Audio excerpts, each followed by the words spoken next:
So hello everyone, welcome back to Sankhya academy. ये आज नया टॉपिक हम कर रहे हैं, दैट इज यूपीआई रूल्स जो कि लागू हो चुके हैं 1 अगस्त 2025 से। दीज आर न्यू रूल्स, ये नए रूल्स हैं जो कि लेकर आया है NPCI, that is national payment corporation of India. और गवर्नमेंट की ये वो ऑर्गेनाइजेशन है जो यूपीआई को मैनेज करती है, तो ये इसके बारे में भी एक बार देख लेंगे। लेकिन एक बार ये जो नए चेंजेस हैं यूपीआई में, ये इंपॉर्टेंट है, क्योंकि आई हो मतलब इतना तो होगा ही कि जितने भी स्टूडेंट इस वीडियो को देखेंगे या जितने भी यूजर्स जो इस वीडियो को देखेंगे वो सब के सब जो है यूपीआई यूज करते होंगे अपने डे टू डे ट्रांजेक्शन में। सो लेट्स सी ये किस तरह से जो जितने भी ये चेंजेस हैं आपको अफेक्ट करते हैं। सबसे पहला जो चेंज है वो क्या है, डेली लिमिट लगा दी गई है बैंक बैलेंस चेक्स पे। यानी जब भी आप अपना बैंक बैलेंस चेक करते हैं तो अब उस पे क्या है, डेली लिमिट लग गई है, एक कैप लगा दिया है, डेली लिमिट। यानी there is a cap of 50 balance inquiries per day per UPI app. यानी जो आप अपना बैंक बैलेंस चेक करते हो उस पे जो है एनपीसीआई ने क्या लगा दिया, एक लिमिट लगा दिया है। क्यों? क्योंकि एक्चुअली जो है जब भी आप ये रिक्वेस्ट डालते हो, जब भी आप बैंक बैलेंस भी चेक करने की रिक्वेस्ट डालते हो तो ये सर्वर पे जाती है रिक्वेस्ट। अब सर्वर पे जो है ऑलरेडी जिसमें बहुत सारे मल्टीपल ट्रांजेक्शन हो रहे हैं, मिलियंस में ट्रांजेक्शन हो रहे हैं, तो उस पे जो है बहुत ज्यादा लोड बढ़ जाता है। और उस लोड को कम करने के लिए जो है ये एनपीसीआई ने ये वाले जो है इस पे कैप लगा दिया है। अगला एक बार देख लेते हैं। तो यानी आप 50 टाइम्स ही आप अपना बैंक बैलेंस चेक कर सकते हो पर यूपीआई ऐप में। फिर अगर आपको अपने बैंक बैलेंस की लिंक चेक करनी है, यानी जितने भी बैंक्स हैं, जितने भी बैंक अकाउंट्स हैं, अगर आपको उसकी लिस्ट चेक करनी है तो ये सिर्फ आप चेक कर सकते हो 25 टाइम्स पर डे पर ऐप। तो आपने देखा होगा कि आपके जितने भी ऐप हैं आईसीआईसी, सॉरी, जितने भी ये जो बैंक्स होते हैं, बैंक अकाउंट्स हैं, वो सारे के सारे लिस्टेड होते हैं। जैसे आईसीआईसी का अकाउंट है, एसबीआई का अकाउंट है, ठीक है, एक्सिस का अकाउंट है, किसी भी बैंक का अकाउंट है।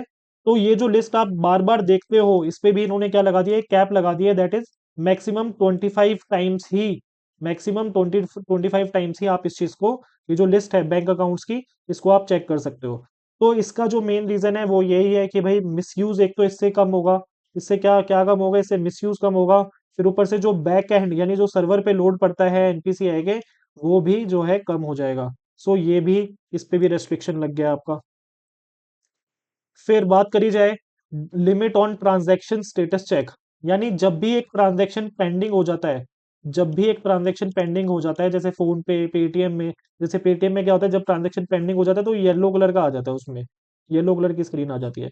तो जब भी ऐसा कुछ पेंडिंग ट्रांजैक्शन होता है तो आप उसको सिर्फ 3 टाइम्स चेक कर सकते हो। कितने टाइम्स चेक कर सकते हो? 3 टाइम्स चेक कर सकते हो।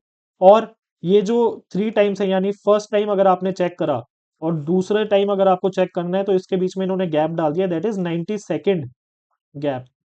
तो यानी अगर आपको, आप एक बार अगर स्टेटस देख रहे हो अपने इस ट्रांजैक्शन का, तो अगर दूसरी टाइम देखना है तो उसके यानी कितनी देर बाद देख सकते हो, दैट इज 90 सेकेंड का आपने इसमें जो है एनपीसीआई ने गैप डाल दिया है। सेम यही है, इसका भी सेम ही रीजन है, क्योंकि जो है सर्वर पे लोड है उसको कम करने का इन्होंने रीजन बताया कि भाई सर्वर पे जो लोड है इन सब चीजों से कम होगा। ठीक है।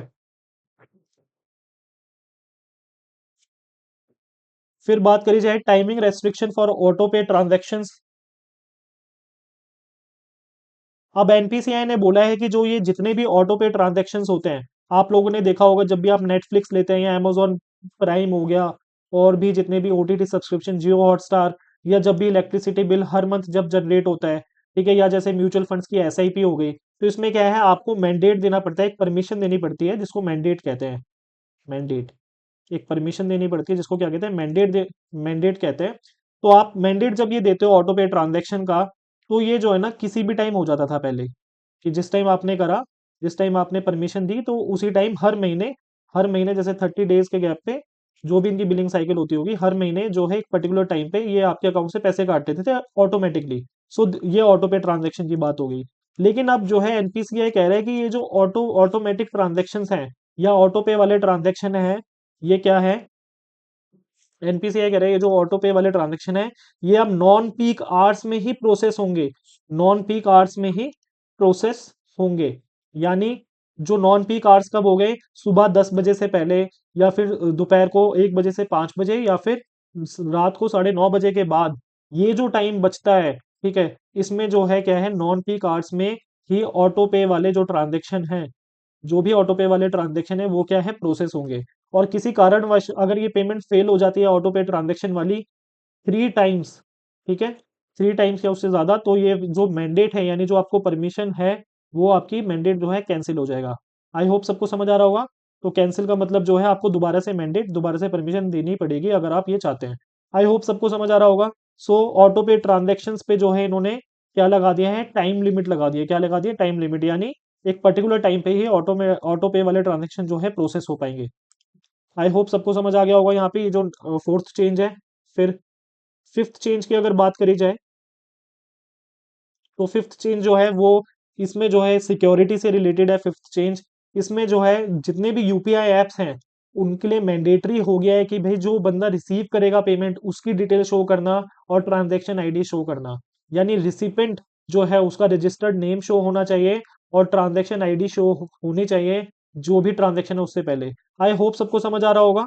तो जब तो क्या इंपॉर्टेंट डिटेल इन्होंने ऐड कर दी, that is registered name show करना मैंडेटरी है और यूनिक आईडी शो करना मैंडेटरी है, यूनिक ट्रांजैक्शन आईडी शो करना मैंडेटरी है जितने भी यूपीआई एप्स हैं उनके लिए। तो ये यूपीआई एप्स के लिए है ये वाला रूल। फिर ये है deactivation of inactive UPI IDs.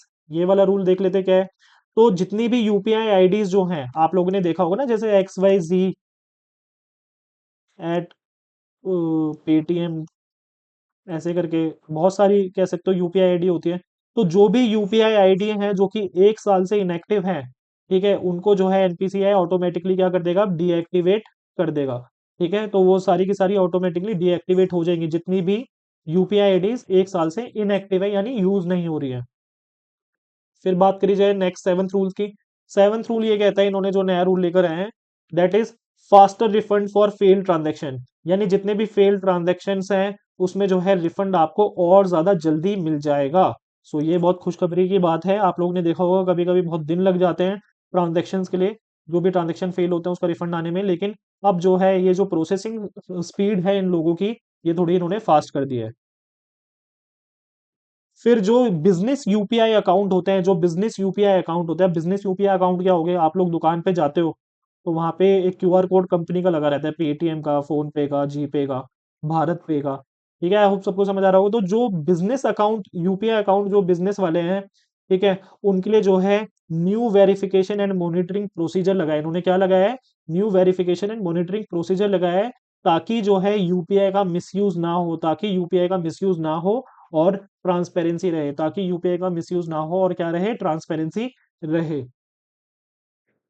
फिर इन्होंने जो है एनपीसीआई ने बोला है कि भाई जो जो कंपनीज हमारे ये नए रूल्स को फॉलो, या फिर जो जो बैंक्स हमारे, यानी पेटीएम हो गया, ये क्या हो गई, ये थर्ड पार्टी कंपनीज होती है, पेटीएम, फोन पे, फोन पे के बाद आपकी कौन सी, जी पे। तो ये जितनी भी कंपनीज हो गई जो कि ये एप्स बनाती हैं रिलेटेड टू यूपीआई, और जितने भी बैंक्स हो गए, बैंकिंग ऐप से भी आप लोग यूपीआई यूज कर सकते हैं। तो ये एप्स बनाने वाली कंपनीज और ये जो बैंक्स हो गया, अगर ये फेल हो जाते हैं ये नए रूल्स फॉलो करने में, तो जो है इनको जो है यूपीआई जो है अपनी एक्सेस नहीं देगा। एपीआई बोला जाता है इसको। ठीक है, सारी कंपनी जो है एपीआई यूज करती हैं, ये बाद में कभी डिस्कस करेंगे। तो इनको यूपीआई एक्सेस नहीं मिलेगा। ठीक है, और इनको जो है सस्पेंड कर दिया जाएगा नए यूजर ऑनबोर्ड करने के लिए। ठीक है, ये नए यूजर अपने कह सकते हो ऐड नहीं कर सकते, और भी ज्यादा डिसिप्लिनरी एक्शन लिए जा सकते हैं किसी भी ऑर्गेनाइजेशन के खिलाफ, ठीक है, जो कि ये रूल्स को फॉलो नहीं करती है। कुल मिला के जो है सिक्योरिटी इनहेंस हो गई है इस बारी आपकी। ठीक है, सिक्योरिटी इनहेंस हो गया है, ट्रांजेक्शन स्पीड जो है वो इंक्रीज हो गया है, रिफंड जो है बहुत जल्दी मिल जाएगा आप लोगों को। लेकिन इन्होंने कुछ कैप भी लगा दिया है, ऑटोमेटिक ट्रांजेक्शन पे कैप लग गया है। ठीक है, ऑटोमेटिक ट्रांजैक्शन पे कैप लग गया है। और इसी तरह से जो जो आपके बैलेंस चेक करते थे उसमें भी कैप लग गया है, यानी एक लिमिट लग गई है। तो ये सारे इंपॉर्टेंट चेंजेस है जो कि एनपीसीआई ने इंट्रोड्यूस करे हैं, और ये किस तारीख से लागू हो चुके हैं, दैट इज 1 August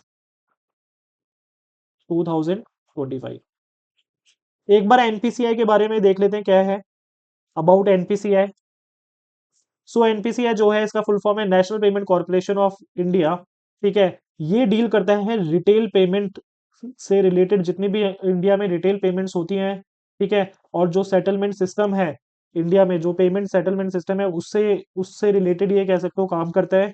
और इसको इस्टेब्लिश करा था 2008 में by Reserve Bank of India ने इसे इस्टेब्लिशमेंट करा था, and the Indian Bank Association. तो रिजर्व बैंक ऑफ इंडिया और इंडियन बैंक एसोसिएशन ने मिलके, ठीक है, इसको 2008 में इस्टेब्लिश करा था। ठीक है, किस आर्टिकल को यूज करके? आर्टिकल का नाम क्या था? Payment and settlement systems act. तो ये इस आर्टिकल को यूज करके आरबीआई और इंडियन बैंक एसोसिएशन ने मिलके एनपीसीआई का कह सकते हो इसका फाउंडेशन रखा था। कुछ इंपॉर्टेंट फैक्ट्स देख लेते हैं एनपीसीआई से रिलेटेड। सो की फैक्ट्स अबाउट एनपीसीआई 2008 में इसका इसका फॉर्मेशन हुआ था। इसका जो हेडक्वार्टर है वो कहाँ है? मुंबई, महाराष्ट्र में। इसको कौन प्रमोट करता है? That is reserve Bank of India and Indian Bank association. ये क्या है? नॉन प्रॉफिट ऑर्गेनाइजेशन है। और इसको कंपनीज एक्ट 2013 के सेक्शन 8 के अंडर गवर्न करा जाता है। यानी कैसे कह सकते हो कौन कौन लोग इसमें, कौन कौन इंपॉर्टेंट मेंबर्स होंगे, वो सारी चीजें कंपनीज एक्ट 2018 सेक्शन 8 के अंडर इसको रखा जाता है। आई होप सबको समझ आ रहा होगा। ये बेसिक डिटेल्स बता दिए मैंने आप लोगों को। बस मेन जो मैं आप लोगों को बताना चाहता था वो ये था कि major products and platforms of UPI, यानी सॉरी एनपीसीआई। सो एनपीसीआई के कुछ मेजर प्लेटफॉर्म और मेजर प्रोडक्ट्स जो कि एनपीसीआई मैनेज करता है। यूपीआई जो है किसके अंडर में है? एनपीसीआई के अंडर में है। आईएमपीएस ट्रांसफर आप लोगों ने बहुत बार करा होगा। आईएमपीएस ट्रांसफर जिसका क्या है? इंस्टेंट इंटरबैंक ट्रांसफर सर्विस कह सकते हो इसका, मतलब इसका यूज होता है। तो यूपीआई आईएमपीएस भी इसी के अंडर है। रुपे कार्ड जो आप लोग यूज करते हो वो भी एनपीसीआई के अंडर आता है। भीम ऐप भी एनपीसीआई ने बनाया है। फिर आधार इनेबल्ड पेमेंट सिस्टम जो है ये भी एनपीसीआई के अंडर आता है। तो इसमें क्या है? आधार इनेबल्ड पेमेंट सिस्टम में क्या होता है? बैंकिंग सर्विसेज मिलती हैं आधार कार्ड ऑथेंटिकेशन के जरिए। ठीक है। फिर जो नैच है, एनएसीएच, नेशनल ऑटोमेटिक और ऑटोमेटेड क्लियरिंग हाउस जो है, जिसमें bulk and recurring payment system जो है, नैच जो है वो भी एनपीसीआई के अंडर आता है। इसी तरह से जो एनईटीसी फास्टैग है वो भी इसी के अंडर में आता है, एनपीसीआई के अंडर। ठीक है। इसी तरह से BBPS that is Bharat bill payment system जो है ये भी किसके अंडर में आता है? एनपीसीआई के अंडर में। तो ये सारे जो हैं डिफरेंट प्लेटफॉर्म्स हैं जो कि किसने बनाए हैं? एनपीसीआई ने बनाए हैं। सो देख लो कितनी इंपॉर्टेंट ऑर्गेनाइजेशन है एनपीसीआई। आई होप सबको समझ आ रहा होगा यहाँ पे। सो बाकी मिलते हैं किसी नेक्स्ट लेक्चर में। अभी वैसे हम हमारी इंडियन पॉलिटी लेक्चर सीरीज भी चल रही है। और ये जो आर्टिकल है, ये इसकी जो लिंक है मैं आपको डिस्क्रिप्शन बॉक्स में दे दूंगा। बाकी मिलते हैं नेक्स्ट लेक्चर में। Till then bye bye and take care.